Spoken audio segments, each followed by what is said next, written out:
Hi guys, good morning. Welcome back to our channel.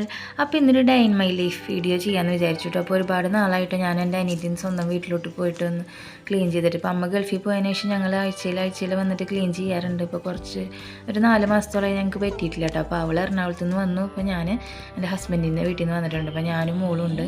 ഞങ്ങൾ 3 കൂടെ വീട് ക്ലീൻ ചെയ്യാമെന്ന് വിചാരിച്ചു. മോർണിംഗിൽ തന്നെ ചായ കുടിച്ചിട്ട്, അപ്പോൾ മുട്ട പുഴുങ്ങി, അതുപോലെ തന്നെ നേന്ത്രപ്പഴം, അതുപോലെ കാപ്പി ഉണ്ടാക്കിയിട്ട്, പിന്നെ കേക്ക് ഉണ്ടായിരുന്നു. ചായ കുടിക്കുന്നതിൻ്റെ എല്ലാം അമ്മേനെ വീഡിയോ കോൾ ചെയ്യുന്നുണ്ട്. അപ്പോൾ അവൾ അറിയാണ്ട് അവൾ വീഡിയോ എടുത്താണ്, പക്ഷെ അവളത് പിടിച്ചു. ഹായ് ഗൈസ് പറയേ.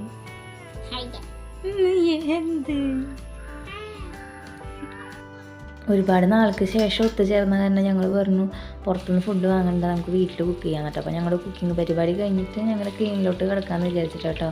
അപ്പോൾ ചോറായി, അതേപോലെ തന്നെ ചിക്കൻ വാങ്ങിയിട്ടുണ്ടായിരുന്നു. ചിക്കൻ കറി വെക്കണം. അപ്പോൾ അമ്മ ഉള്ളപ്പോൾ ഞങ്ങൾ രണ്ടാളും വരികയെന്ന് അറിയുമ്പോഴത്തേക്ക് അമ്മ ഞങ്ങൾക്ക് ഇഷ്ടമുള്ള ചിക്കനും മീനും അതേപോലെ തന്നെ ഇഷ്ടമുള്ള വിഭവങ്ങളൊക്കെ വെച്ചിട്ട് കാത്തിരിക്കും. അപ്പോൾ ഞങ്ങൾ ഒത്തുചേരുമ്പോൾ ഒരു രസമായിരുന്നു. അതൊക്കെ ശരിക്കും മിസ് ചെയ്യുന്നുണ്ട് കേട്ടോ. അപ്പോൾ അമ്മ പോയതിന് ശേഷം ഞങ്ങൾ രണ്ടാളും ഒറ്റയ്ക്ക് വന്ന് വീട് ക്ലീൻ ചെയ്യുമ്പോഴൊക്കെ ഞങ്ങൾക്ക് വിഷമമാണ് അമ്മ ഇല്ലാത്തതിൻ്റെ. അപ്പോൾ ചിക്കൻ കറി ആയിട്ടുണ്ട്. അതേപോലെ തന്നെ കാട വാങ്ങിയിട്ടുണ്ടായിരുന്നു കേട്ടോ. അപ്പോൾ കാട ഫ്രൈ ചെയ്യാനായിട്ട്. അപ്പോൾ ഇതൊക്കെ കഴിഞ്ഞിട്ട് ക്ലീനിങ്ങിലേക്ക് കിടക്കാമെന്ന് വിചാരിച്ചു കേട്ടോ. അപ്പോൾ അത് എല്ലാം കഴിഞ്ഞു ക്ലീനിങ്ങിൽ കിടക്കുന്നതിൻ്റെ ഇടയിൽ ഇത് വാഴ കൊലച്ചത് കണ്ടു കേട്ടോ.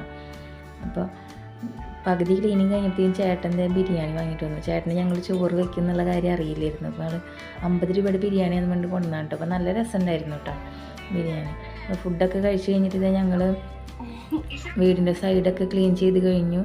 ഇനി വീടിൻ്റെ മുകളിലും കൂടെ ക്ലീൻ ചെയ്യാനുണ്ട് കേട്ടോ. കുഞ്ഞോൾ ആദ്യമേ വെച്ചടിച്ച പോലെ പോകുന്നുണ്ട് കേട്ടോ. അപ്പോൾ അമ്മ തന്നെ പറഞ്ഞിട്ടുണ്ട്, ഞാൻ വെച്ചേക്കണ എൻ്റെ കറിവേപ്പിൻ്റെ തൈ, പേരത്തൈ, അതുപോലെ നാരകത്തിൻ്റെ തൈ ഒന്നും കളയരുത്, അതൊക്കെ അവിടെ നിൽക്കണം എന്നൊക്കെ പറഞ്ഞിട്ടുണ്ടായിരുന്നു.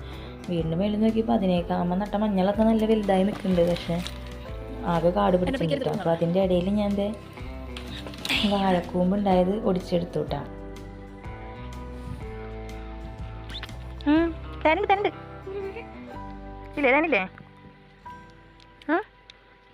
കുഞ്ഞോൾക്ക് വാഴക്കൂമ്പിലെ തേനൊക്കെ കൊടുത്തു കേട്ടോ. ഫസ്റ്റ് ടൈമാണ് കേട്ടോ കുഞ്ഞോൾ വാഴക്കൂമ്പിലെ തേൻ കുടിക്കുന്നത്. അപ്പോൾ അവളുടെ ഫസ്റ്റ് എക്സ്പീരിയൻസ്. ഇപ്പോൾ മേളിലത്തെ പുല്ലൊക്കെ വളരെ ഈസി ആയിട്ട് പറിച്ച് കളയാൻ പറ്റിയിട്ട്, നമുക്കിങ്ങനെ മണ്ണില്ലാത്ത കാരണം വളരെ പെട്ടെന്ന് ഇങ്ങനെ വലിക്കുമ്പോഴത്തേക്ക് ഈസി ആയിട്ട് ഇങ്ങനെ കീറി പോകുന്നതായിരുന്നു കേട്ടോ. അപ്പോൾ അത് വളരെ പെട്ടെന്ന് തന്നെ ക്ലീൻ ചെയ്യാൻ പറ്റി. താഴത്തെ അത്ര ബുദ്ധിമുട്ടുണ്ടായിരുന്നില്ല കേട്ടോ. മേളിലത്തെ ഇതൊക്കെ ക്ലീൻ ചെയ്തു. മഞ്ഞളൊന്നും കളഞ്ഞില്ല, അതേപോലെ തന്നെ പാഷൻ ഫ്രൂട്ടും കളഞ്ഞില്ല കേട്ടോ. പാഷൻ ഫ്രൂട്ട് നിറച്ച് കായ്ച്ച് നിൽക്കുന്ന കാരണം കളഞ്ഞില്ല. അടിഭാഗം കുറച്ച് വെട്ടി കളഞ്ഞെന്നുള്ളൂ, വീടിൻ്റെ മേൽക്കൂരയുടെ താഴത്തോട്ട് നിൽക്കുന്നത്. അപ്പോൾ ഇത്രയുള്ളൂ നമ്മുടെ ചെറിയൊരു day in my life video. അപ്പോൾ അടുത്തൊരു വീഡിയോ ആയിട്ട് കാണുന്നവരെ ബൈ.